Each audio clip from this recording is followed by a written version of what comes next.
Dear students, আজকে আমি preposition of direction সম্পর্কে আলোচনা করব। অর্থাৎ যেসব প্রিপজিশন দিক নির্দেশ করে সেই সব প্রিপজিশন সম্পর্কে আলোচনা করব।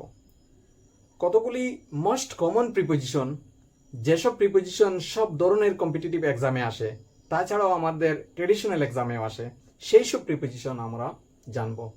তাই প্রথম থেকে শেষ অবধি মন দিয়ে শুনবে, ক্লাসটি ভালো করে অ্যাটেন্ড করবে, যাতে এই সবটি প্রিপজিশন ব্যবহারে অভ্যস্ত হতে পারো, যাতে এইসব প্রিপজিশন ব্যবহারে আর কোনো ধরনের অসুবিধা হয় না।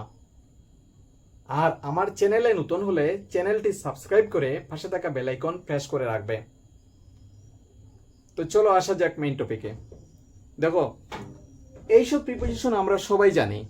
যেমন এখানে টিও টু প্রিপজিশন আমরা সবাই জানি, কিন্তু টু এর ব্যবহার বিভিন্ন ক্ষেত্রে বিভিন্ন ধরনের হয়। কিন্তু আজকে আমরা এই প্রিপজিশনের ব্যবহার শুধু ডাইরেকশনের ক্ষেত্রে কিভাবে হয় তাহা জানবো। দেখো, ডাইরেকশনের ক্ষেত্রে টু নির্দেশ করে এক্সাক্ট ডেস্টিনেশন বা এক্সাক্ট লোকেশন, ঠিক কোন জায়গায় লোকেশন বা ঠিক কোন জায়গায় তার গন্তব্যস্থল, সেটাকে নির্দেশ করতে টু ব্যবহার করা হয়। যেমন একটি এক্সাম্পল, এখানে he went to the school, এখানে he went to the school, এখানে স্কুলে যাচ্ছে নির্দেশ করছে, এক্স্যাক্টলি স্কুলে যাচ্ছে সেই কথাটি নির্দেশ করছে। বা he is going to the market, মার্কেটে যাচ্ছে এই কথা নির্দেশ করছে। তো এই ধরনের এক্স্যাক্ট জায়গা, এক্স্যাক্ট ডেস্টিনেশনকে নির্দেশ করতে টু ব্যবহার করা হয়। নেক্সট হচ্ছে টুয়ার্ডস। টুয়ার্ডস হচ্ছে আরেকটি প্রিপজিশন যাহা ডাইরেকশনের ক্ষেত্রে ব্যবহার করা হয়।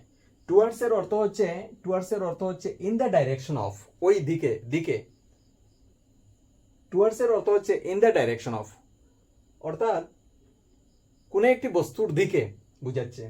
যেমন I am going towards the school, আমি স্কুলের দিকে যাচ্ছি, বা I am going towards the market, আমি মার্কেটের দিকে যাচ্ছি, কিন্তু এক্স্যাক্টলি মার্কেট বুঝাচ্ছে না এখানে।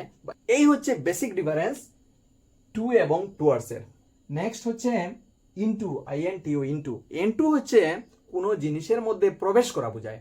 যখন কোনো বস্তু অন্য কোনো বস্তুর দিকে প্রবেশ করে, অর্থাৎ কোনো জায়গায় বা কোনো কিছুতে প্রবেশ করা বোঝায়, তখন ইনটু ব্যবহার করা হয়। ইনটু, এখানে ইন আর টু মিলে, দুটি প্রিপজিশন মিলে ইনটু প্রিপজিশনটি হয়েছে। দেখো, এর অর্থ হচ্ছে এখানে ইংলিশে বললে ইনসাইড মুভমেন্ট, ভিতরের দিকে যে মুভমেন্ট হয়।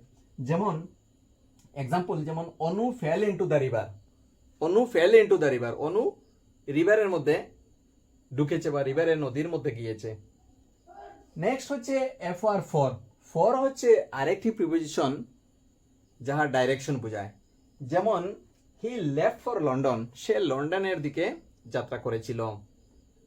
হি লেফট ফর লন্ডন, বা I will leave for London, I will leave for New York. Next হচ্ছে ও ডাবল এফ অফ হচ্ছে কোনো কিছু কেটে ফেলা, কোনো কিছু ডাইরেকশন থেকে কাট অফ হওয়া, অর্থাৎ ব্রেকিং এওয়ে। যেমন একটি example, the plane took off at 2 PM, প্লেনটি 2টার সময় উঠে গেছে, মানে প্লেনটি 2টার সময় ছেড়ে দিয়েছে।